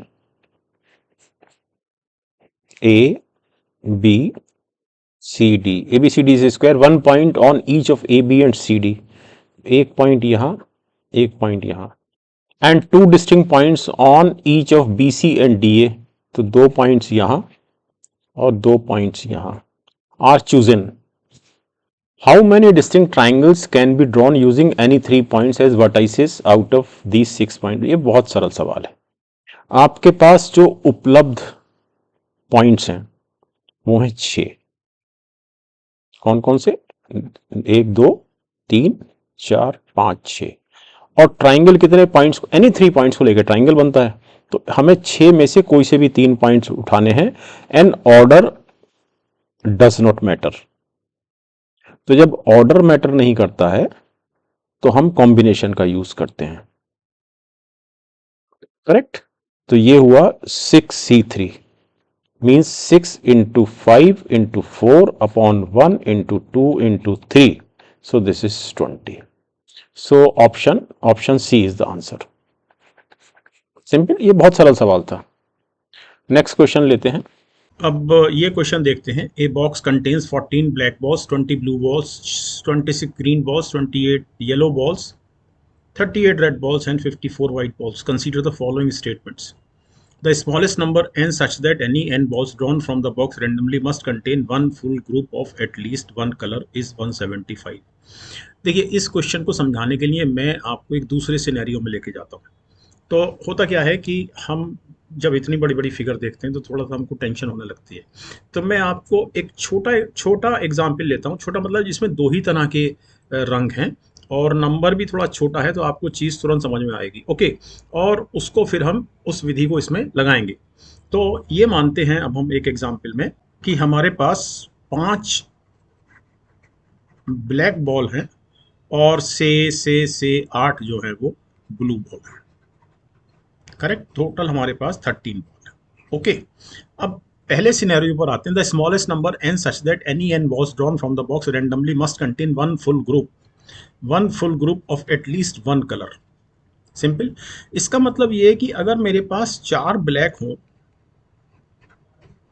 और 7 ब्लू हो, अर्थात 11 बॉल हो, तो अब अगली बॉल अब जो भी मैं ड्रॉ करूंगा तो या तो वो ब्लैक आएगी या ब्लू आएगी। Very simple. तो अब हम अगली बॉल जो भी ड्रॉ करेंगे वो या तो ब्लैक होगी, यानी कि एक बॉल बची हुई है ब्लैक और एक बॉल बची हुई है ब्लू। तो या तो अब ब्लैक का पूरा ग्रुप हो जाएगा या ब्लू का पूरा ग्रुप हो जाएगा। ओके, अर्थात हमको मिनिमम 11 बॉल प्लस एक बॉल जो यहाँ से आएगी, हमको 12 बॉल को ड्रॉ करना पड़ेगा in order that we in order that this group is containing one full group of at least one color. The point is very clear. अब अपने सवाल पर आते हैं। तो इसमें हमारे पास 14 black, 20 blue, 26 green, 28 yellow and 38 red and 54 white. तो कुल मिला के कितनी बॉल हुई? 4 और 6 10 और 18, 8 26 और 4 30, 3 और 1 4 2 6 और 2 8 और 10 3 13 और 5 18, 180 बॉल है। सब बॉल में इसकी संख्या में से एक एक माइनस कर दीजिए, जैसे यहाँ किया था इस जगह। तो 180 माइनस 6 इक्वल टू 174। और एक बॉल जो हम आखिरी ड्रॉ करेंगे, जो हमने यहाँ 11 को 12 बनाया था, उसके कारण एक बॉल हमने जोड़ ली इसमें। So it is 175। सो 175 ये जो आंसर आया हुआ है, जो दिया हुआ है statement, that is perfect. I mean this statement is correct. Okay, तो अब इसका पार्ट 2 देखते हैं, स्टेटमेंट 2 देखते हैं। The smallest number m such that any m balls drawn from the box randomly must contain at least one ball of each color. Just try to understand कि यहाँ पर, बल्कि मैं इस बार इसमें एक कलर और जोड़ देता हूँ। So it is 5 black, 8 blue and से 13 वाइट। 8 और 3 11 5 16 26 बॉल्स हैं और हम इस वाले स्टेटमेंट पे काम कर रहे हैं। At least one ball of each colour. अब माना आपके पास एक कंटेनमेंट है जिसमें 13 और 8 21 प्लस 1 22 गेंदें हैं। आपको नहीं मालूम किस कलर की है, लेकिन ये तय है कि इन 22 गेंद में अगर आप कोई भी एक गेंद खींचेंगे तो हर हालत में वो इनमें से किसी एक कलर की जरूर होगी। ठीक। दूसरा सिनेरियो देखिए कि आपके पास 5 और 8 13 प्लस 1 14 गेंदें हैं। अब प्रॉब्लम ये है कि ये जो 14 बॉल्स का जो कंटेनमेंट है, हो सकता है इसमें 13 वाइट हो, एक ब्लू हो, अर्थात इसमें ब्लैक की प्रोबेबिलिटी 0 है निकलने की इसमें से, जबकि वो ये कह रहा है कि at least 1 ball of each colour. तो आपके पास जब इस तरह का कलेक्शन ऑफ बॉल्स है तो आप इसमें से लोएस्ट नंबर वाला कलेक्शन, यानी कि वो ब्लैक बॉल का कलेक्शन है हमारे इस केस में, इसको छोड़कर बाकी को टोटल करेंगे और उसमें एक जोड़ देंगे। That's all. अब हम अपने मूल सवाल पर आते हैं इस पेज पर। तो यहाँ पर हमारे पास सबसे छोटा ग्रुप जो है वो ब्लैक बॉल्स का है, तो इसको मैं 180 में से माइनस कर देता हूँ, सो इट इज़ 166, और इसमें मैं एक ब्लैक बॉल जोड़ देता हूँ, सो इट इज़ 167। तो ये स्टेटमेंट बिल्कुल ठीक है। ओके, सो आंसर जो option C is the answer. So this is 37th question. If 0 is written as CHUR, so Z is replaced by C, E is replaced by H, R is replaced by U, and O is replaced by R. तो player कैसे लिखा जाएगा? अब Z के बाद C कितने alphabet बाद आता है, कितना अल्फाबेट्स बाद? तो Z और ABC यानी कि 2 अल्फाबेट्स का गैप है बीच में। यहाँ पर भी EFG 2 अल्फाबेट्स का गैप है, RSTU यहाँ पर भी 2 अल्फाबेट्स का गैप है, एंड OPQR यहाँ पर भी 2 अल्फाबेट्स का गैप है। तो ऑफकोर्स जब हम प्लेयर की बात करेंगे तो PQR ऐसा आएगा, LMN छोड़ देंगे O आएगा, ABCD छोड़ देंगे, BC छोड़ देंगे D आएगा, तो इन दोनों में से होगा। अब लेकिन अभी तो हमको इसमें अच्छा H तक देखना होगा। YZAB आएगा, EFGH आएगा, और RSTU। तो option D is the answer. ये तो बहुत सरल सवाल था। नेक्स्ट क्वेश्चन लेते हैं। Consider the following statements, A is older than B. इन सब सवाल में आप एक नंबर लाइन खींच लीजिए। So this is A, this is B, so A is older than B. C and D are of same age, तो C and D यहाँ भी हो सकता है, सी एंड डी यहाँ भी हो सकता है, और सी एंड डी यहाँ भी हो सकता है। ओके, ई इज यंगेस्ट, तो ई यहाँ भी हो सकता है, अच्छा youngest, so E it is E. F is younger than D, तो एफ यहाँ भी हो सकता है, एफ यहाँ भी हो सकता है, एफ यहाँ भी हो सकता है, एफ यहाँ भी हो सकता है। इससे इधर ई के लेफ्ट हैंड पे नहीं हो सकता because E is the youngest. F is older than A, so this is F, अर्थात ये एफ नहीं है, ये एफ नहीं है, ये एफ नहीं है। The point is very clear. How many statements given above are required to determine the oldest person, तो ओल्डेस्ट पर्सन हमारे पास है ऑब्वियसली डी, या सी भी कह सकते हैं। तो ऑब्वियसली चूंकि सी एंड डी यहाँ फाइनल हुआ है, तो इस सी एंड डी का कोई रोल नहीं और इस सी एंड डी का कोई रोल नहीं, तो हमारे सामने अब स्थिति बड़ी क्लियर हो गई है कि डी बराबर सी एंड एफ इससे छोटा है, ए एफ से छोटा है, बी ए से छोटा है, और ई जो है वो बी से छोटा है। सिंपल 6 लोग हैं हमारे सामने, A B C D E F. अब स्टेटमेंट्स देखते हैं। Okay, A is older than B, ये हमको चाहिए ही चाहिए, तो ये हमको चाहिए। C and D are of the same age, ये चाहिए हमको, इसलिए चाहिए क्योंकि हमारा रिलेशन इसका और इसका रिलेशन एक बन रहा है। F is younger than D, okay, तो हमको ये भी चाहिए, हमको ये भी चाहिए। ई इज द यंगेस्ट, बिल्कुल चाहिए, एक ही जगह इसका नाम आया है ई का, and F is older than A, तो इस सीक्वेंस को बनाने के लिए हमको ये स्टेटमेंट भी चाहिए। तो एक्चुअली हमको 5 स्टेटमेंट चाहिए, सो option D is the answer. Okay, simple. Next, अब इसमें एक चीज़ और समझ लीजिए कि अगर मैं एक एक स्टेटमेंट हटा के भी बात करूँ आपको और समझाने के लिए, तो पहला स्टेटमेंट अगर मैं हटा देता हूँ कि A is older than B, suppose ये मैंने हटा दिया, तो अब कि मेरे पास अब बी और कहीं है ही नहीं। चूंकि बी अब और कहीं है नहीं, तो मैं ए और बी के एज के बीच में एक रिलेशन एस्टेब्लिश कर ही नहीं सकता। तो मेरे सामने ये जो आप देख रहे हैं इनइक्वालिटी वाला chart, A is less than B, less than A, less than F and so on, तो ये क्रिएट ही नहीं हो सकता। Okay, I think the point is clear. और फिर मैं ए को कहीं पर मैं प्लेस नहीं कर पाऊंगा, क्योंकि सिर्फ ये लिखा हुआ है कि F is older than A. तो ए एफ से छोटा है तो ये कहीं भी प्लेस हो सकता है। तो हमने एक तो बी को हटा दिया, मतलब बी हमारा इन 6 लोगों में से बी हट गया, जो हम नहीं कर सकते। और दूसरा F is older than A, तो यहाँ पर ए की बहुत ही कंफ्यूजिंग सी प्लेसमेंट रहेगी। ओके, तो ए नहीं हट सकता। C and D are of same age, ये बिल्कुल नहीं हट सकता, क्योंकि आपको अल्टीमेटली आपका डी ही निकल के आया है जो ओल्डेस्ट है। और दूसरी चीज़ ये है, यहाँ पर डी का रिलेशन है F is younger than D, चौथे स्टेटमेंट पे ई इज़ द यंगेस्ट आप नहीं हटा सकते, वरना आप ई को प्लेस कहाँ करेंगे। और इसी तरह से एफ इज़ ओल्डर देन ए भी नहीं हट सकता। ओके, ये हम पहले ही बात कर चुके हैं। आई think the point is clear. Next question लेते हैं। इस प्रश्न में 5 मेंबर्स दिए हुए हैं एक फैमिली के, ए बी सी डी ई, और ई और बी का रिलेशन मांगा गया है। ई और बी का रिलेशन मांगा गया है।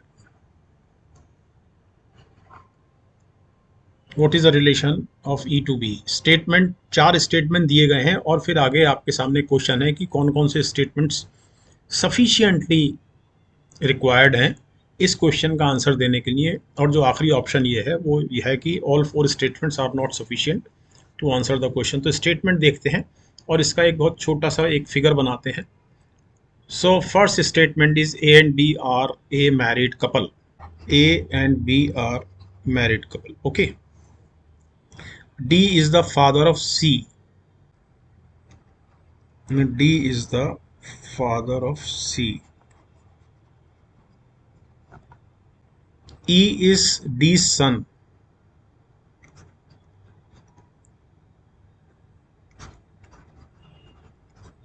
तो हम इसको ऐसे लिखेंगे,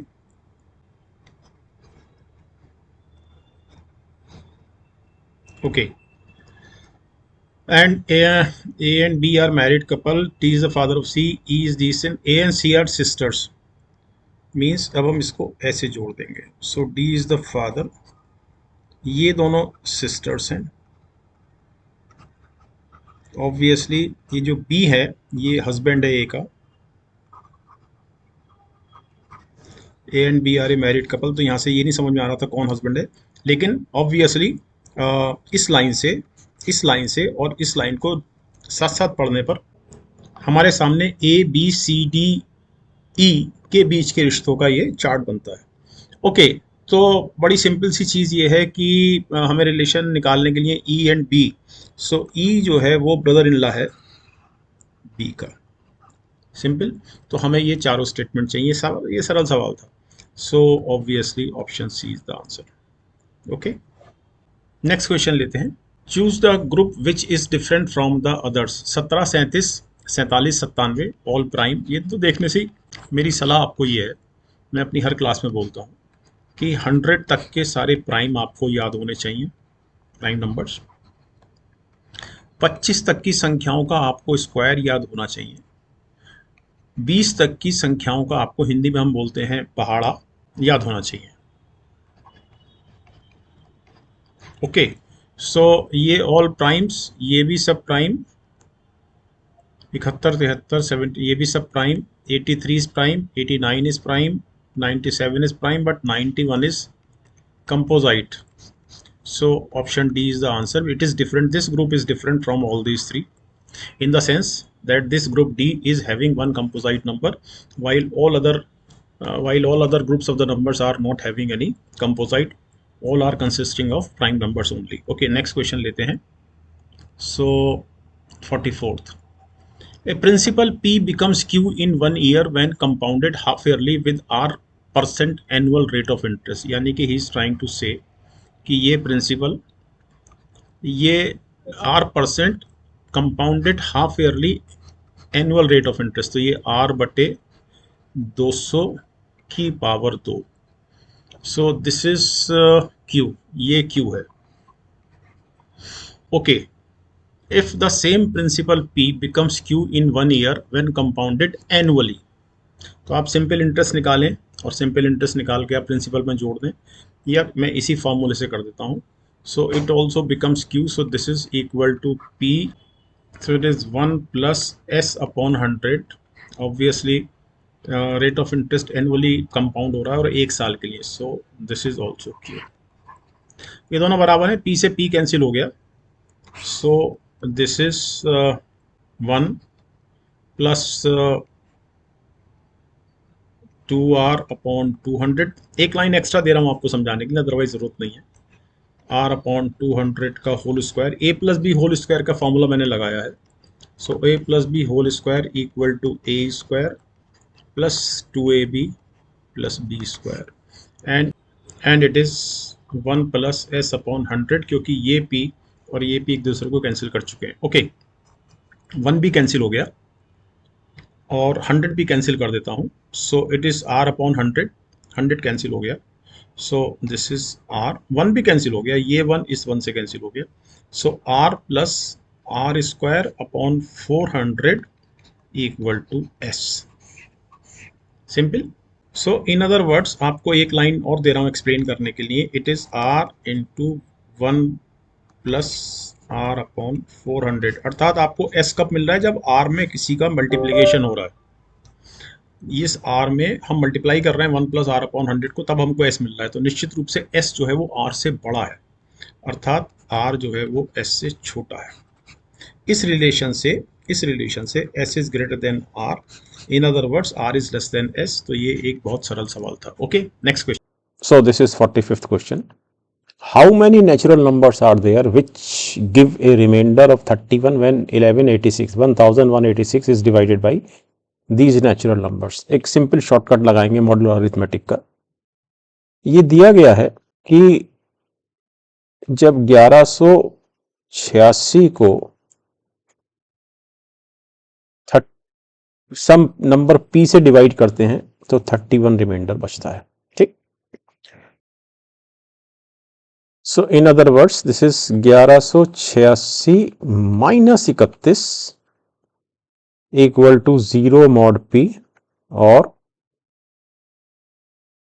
1155 इक्वल टू 0 मॉड p, यानी कि ये नंबर p जब 1155 को डिवाइड करता है तो रिमाइंडर 0 आता है। इसका मतलब हमको 1155 के फैक्टर्स निकालने हैं। सो 1155 के फैक्टर्स निकालते हैं। इमीडिएटली 11 समझ में आ रहा है, 11 कम 11, 11 पंजे 55, सो इट इज 11 गुणा 105, इट इज इक्वल टू 11 गुणा 3 गुणा 35 and finally it is equal to, ऐसे लिख लेते हैं इसको, 3 गुणा 5 गुणा 7 गुणा 11, क्योंकि ये 7 गुणा 5 है। ठीक, इसका मतलब ये है कि 1155 का प्राइम फैक्टराइजेशन हुआ 3 raise to power 1, 5 raise to power 1, 7 की घात 1 गुणा 11 की घात 1। तो हमें इसके कुल मिलाकर 16 फैक्टर मिलेंगे। क्यों? 1 प्लस 1 यानी ये वाला 1 गुणा 1 प्लस 1 यानी ये वाले 1 में एक जोड़ा गुणा 1 प्लस 1 और गुणा 1 plus 1 and this is equal to 16 factors होंगे। अब दो चीज़ें, एक तो 16 ऑप्शन नहीं है और दूसरा हम सारे जो फैक्टर्स हैं 16 फैक्टर्स, जिसमें से 4 तो यही लिखे हुए हैं आपके सामने, ये इनको हम कंसीडर नहीं कर सकते। बड़ा सिंपल सा कारण ये है, अगर रिमाइंडर 31 बच रहा है, इसने कहा ना रिमाइंडर 31 बचेगा, तो अगर रिमाइंडर 31 बच रहा है तो डिवाइजर को हर हालत में 31 से तो बड़ा होना है। इसका मतलब ये है कि ये चारों फैक्टर्स हमारे किसी काम के नहीं है, लेकिन जो बाकी जो फैक्टर्स हैं जो इन फैक्टर्स के गुणा से बनेंगे वो बनेंगे 11 तिया 33, 5 सत्ते 35,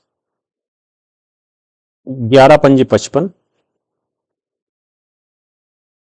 11 गुणा 7 77 77, 5 सत्ते 35 तिया 105, 5 गुणा 3 गुणा 11, 5 तिया 15 गुणा 11, 15 दाई 150 और 15 165, 3 गुणा 7 3 सत्ते 21, 21 गुणा 11 तो 21 ढाई 210 और 21 231, 7 पंजे 35 गुणा 11 तो 35 ढाई 350 और 35 385 एंड फाइनली इन सबका चारों का गुणा जो कि 1155 होता है। तो ये कितने फैक्टर्स हुए? इस तरह के फैक्टर्स जो 1186 को डिवाइड करने पर 31 का रिमाइंडर देंगे, ये हुए 1 2 3 4 5 6 7 और 2 9, सो option D is the answer. Okay, simple. अच्छा, नेक्स्ट पे जाने से पहले मैंने अपने आंसर को एक एक्सेल में एक छोटा सा फॉर्मूला डालकर मैंने यहाँ पर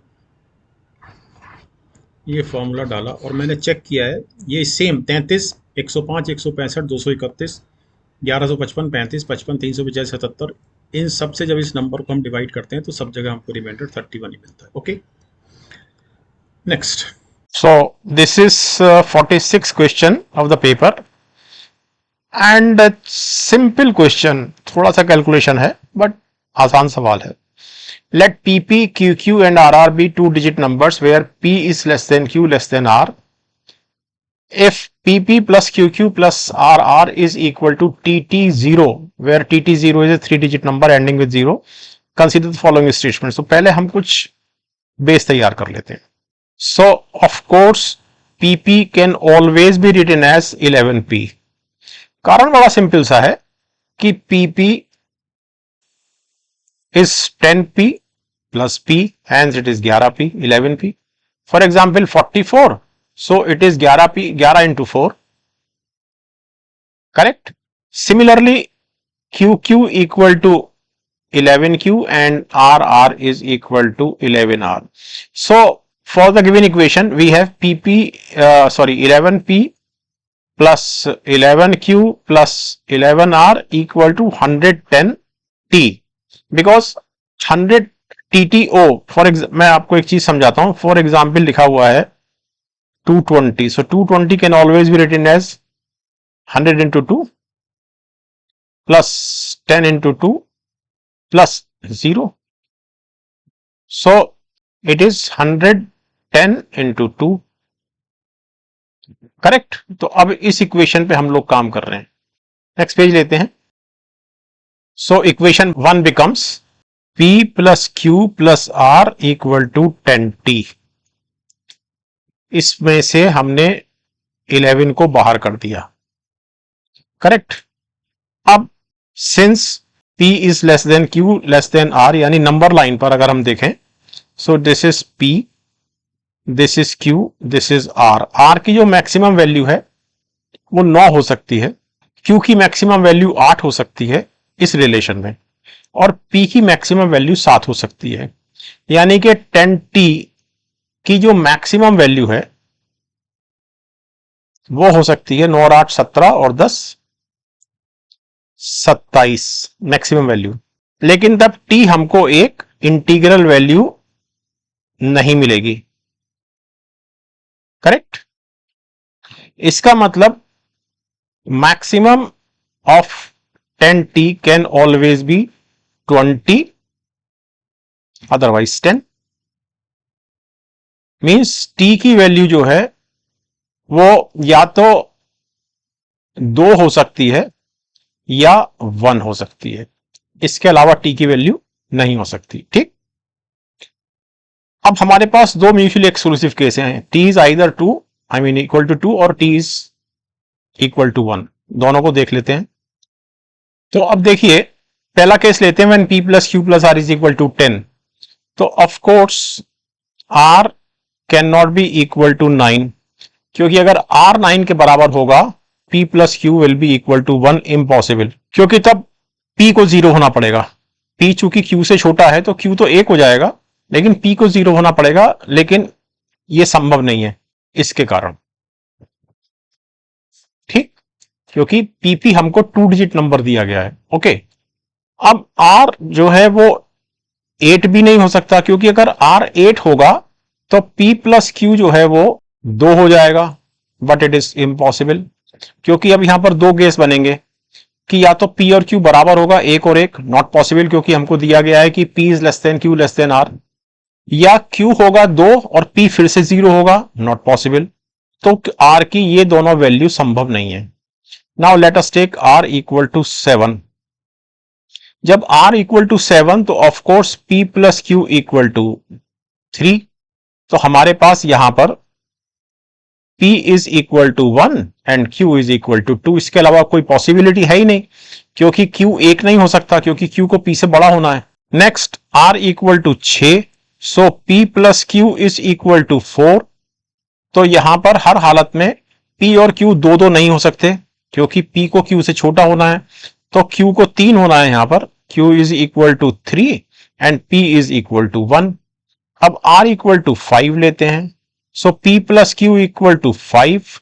अब यहां पर जो केस बनते हैं वो सिर्फ एक केस बनता है कि Q equal to 4, P equal to 1, या दूसरा केस हो सकता है Q equal to 3, P equal to 2। अब अगर मैं R इक्वल टू 4 ले लेता हूं, सो P प्लस Q जो है वो 6 हो जाएगा। अब समस्या ये है कि जब P प्लस Q 6 होगा तो P बराबर 1, Q बराबर 5, बट नॉट पॉसिबल क्योंकि फिर Q जो है R से बड़ा हो जाएगा। P बराबर 2, Q बराबर 4, नॉट पॉसिबल, Q और R बराबर हो जाएंगे। P बराबर 3, Q बराबर 3, नॉट पॉसिबल क्योंकि दोनों बराबर हो जाएंगे। तो R equal to 4, not possible. तो पहले सेट में जहां पर हमारे पास P plus Q plus R बराबर 10 है, हमको P की जो वैल्यूज मिलती हैं वो मिलती हैं 1, ये वाला 1 सेम है ये, और फिर 2, और Q की जो वैल्यू मिलती हैं वो मिलती हैं 2, 3, 4। ठीक, अब हम इस ऑप्शन पर आते हैं।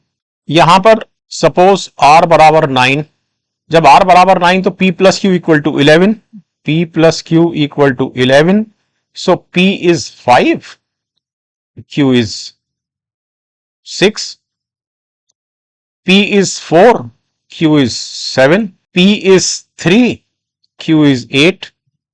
इसके बाद पॉसिबल नहीं है क्योंकि अगर हम P बराबर 2 लेंगे तो Q 9 हो जाएगा, तो R और Q बराबर हो जाएंगे, नॉट पॉसिबल। ओके, इसी तरह से अब अगर हम R बराबर 8 लेते हैं तो P प्लस Q जो है वो 12 हो जाता है। जब P प्लस Q 12 हो जाता है तो Q बराबर 7, P बराबर 5, Q बराबर 6, P बराबर 6, नॉट पॉसिबल। फिर Q बराबर 5, P बराबर 7, नॉट पॉसिबल क्योंकि P is less then Q less than R। तो यहां पर हमको ये वैल्यू मिलती है P Q की। अब अगर R बराबर मैं 7 लेता हूं तो P प्लस Q बराबर 13 हो जाता है। अब 13 में भी सेम इश्यू है, 13 कैसे बनेगा, या तो 9 और 4 बनेगा, लेकिन Q को हम 9 ले नहीं सकते क्योंकि वो R से बड़ा हो जाएगा। 8 और 5 बनेगा, नहीं ले सकते Q को 8 क्योंकि वो R से बड़ा हो जाएगा। इसके बाद अगर हम Q को 7 लेते हैं तो P बनता है, लेकिन Q को 7 ले नहीं सकते क्योंकि R भी 7 है। अगर हम Q को 6 लेते हैं तो P 7 हो जाता है, नॉट पॉसिबल। तो हमारे पास इस जगह यानी कि इस ऑप्शन पर P की जो वैल्यूज हैं वो हैं 5, 4, 3, और Q की जो वैल्यू हैं वो हैं 6, 7, 8। तो कुल मिलाकर P की हमको मिल रही हैं 2 वैल्यू ये मिल रही हैं और 3 वैल्यू ये मिल रही हैं, तो P की हमको 5 वैल्यूज मिल रही हैं, और Q की हमको 6 वैल्यू मिल रही हैं, 3 ये मिल रही हैं और 3 ये मिल रही हैं, तो Q की हमको 6 वैल्यू मिल रही हैं। तो P की 5 value, number of possible values of P is 5, तो ये बिल्कुल ठीक है। इसी तरह से the number of possible values of Q is 6, ये भी बिल्कुल ठीक है। तो इसका जो आंसर है वो है option C, option C is the answer. Okay, next question लेते हैं। What is the sum of all 4-digit numbers less than 2000 formed by the digits 2, 3 and 4 where none of the digits is repeated? ये बहुत सरल सवाल है। Obviously अगर हम 2000 से छोटे नंबर की बात कर रहे हैं तो वो कोई भी नंबर 2, 3, 4 से तो स्टार्ट नहीं होगा। सिंपल, ये तो इसमें तो कोई डाउट नहीं। तो अब ये बहुत ही सरल सवाल है। तो 1 से स्टार्ट करते हैं। सो इट इज़ 1, 2, 3, 4, फिर 1, 2, 4, 3, फिर 1, 3, 2, 4, फिर 1, 3, 4, 2, फिर 1, 4, 2, 3, फिर 1, 4, 3, 2। That's all, that's all. तो 2 और 3 5 और 2 7 4 11 और 3 14 4 18, 4 और 4 8 2 10 4 14 और 2 16 और 3 19, 3 2 5 3 8 3 11 4 15 और 4 19 और 6 और 1 7, 7 9 9 8। So option A is the answer. That was a very simple question. Next, what is the number of selections of 10 consecutive things out of 12 things in a circle taken in the clockwise direction? तो इसके लिए मैंने आपको एक clock ही बनाकर दिखा दी है। ये एक बहुत सरल सवाल है। तो हमारे सामने ये क्लॉक है, तो हमको 10 कॉन्सिक्यूटिव थिंग्स लेनी है आउट ऑफ 12 नंबर है हमारे सामने, तो 10 हमको लगातार देखने हैं, लगातार लेने हैं। तो लेट अस स्टार्ट। तो अगर आप यहाँ से शुरू करें तो 1 2 3 4 5 6 7 8 9 10, तो एक तरीका ये, तो एक तरीका हमारे पास ये हुआ। दूसरा आप यहाँ से शुरू कर सकते हैं, तीसरा यहाँ से शुरू कर सकते हैं, चौथा, पाँचवा, छठा यहाँ से शुरू, सातवां, आठवां, नवां, 10वां, 11वां, 12वां। तो ऑब्वियसली 12 तरीके से नंबर ऑफ 12 तरीके से सिलेक्शंस आप कर सकते हैं 10 लगातार का। तो 1 से लेके 10, 2 से लेके 11, 3 से लेके 12 and so on so. Okay, so 12 is the answer. This was also a very easy and very simple question. Okay, next question लेते हैं। If today is Sunday, then which day is it exactly 10 raised to power 10th day? अगर किसी भी number से 7 का division हो जाता है तो आपको दिन आसानी से मिल जाता है। ओके, सपोज हम ये मान के चलें कि अगर आज संडे है तो 56वें दिन क्या दिन होगा, तो 7 8 56 तो संडे ही होगा, ठीक है ना। तो यहाँ पर हमको 10 की घात 10 को 7 से डिवाइड करके हमको इसका रिमाइंडर निकालना होगा। This is the question. तो ये एक बहुत सरल सवाल है। इस क्वेश्चन को मैं लिखूंगा, इस रिलेशन को मैं लिखूंगा 10 इक्वल टू 3 mod 7। मॉड वाले क्वेश्चन मैं करा भी चुका हूँ और मैंने एक 5 क्वेश्चन का इसमें एक सेपरेटली वीडियो बनाकर भी डाला हुआ है।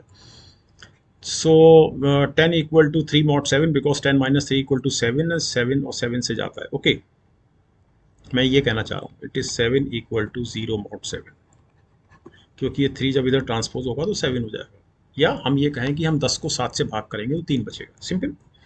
ओके, तो 10 की घात 3 बराबर 3 की घात 3 mod 7 बराबर 3 3 9 27 mod 7 बराबर 7 चौक 28, तो -1 mod 7। तो 10 की घात 3 की पावर 3 इक्वल टू -1 की पावर 3। ये मैं सब आपके लिए एक एक लाइन एक्सपेंड कर रहा हूँ, ऐसा जरूरत नहीं है। मीन्स 10 की घात 9 equal to -1 mod 7 and 10 equal to obviously 3 mod 7। पहली लाइन, इन दोनों को मैंने आपस में गुणा कर दिया, so 10 raise to power 10 equal to -3 mod 7, it is 4 mod 7।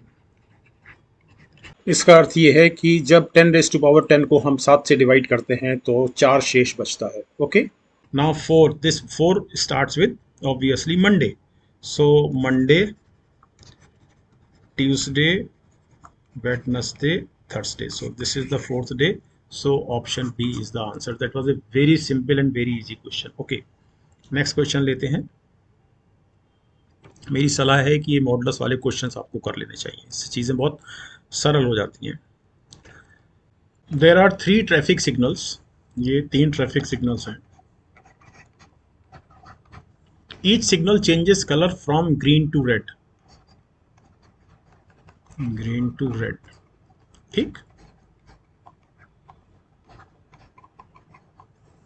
The first signal takes 25 second, 25 second में ये चेंज करता है।